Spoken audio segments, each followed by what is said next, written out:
Единая Россия инициирует многодневный легкоатлетический пробег «Якутск-Аллах-Ун». Об этом говорили на брифинге в региональном исполкоме партии. Пробег пройдет в рамках партийного проекта «Историческая память», который реализуется в 62 регионах страны и призван сохранить культурное наследие России, историческую правду.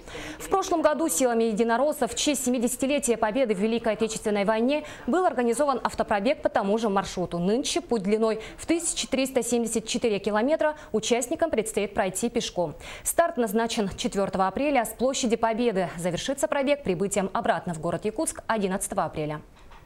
Проект «Аллах-Юнь» – это проект в память якутян, мобилизованных в годы Великой Отечественной войны на гужевые грузоперевозки.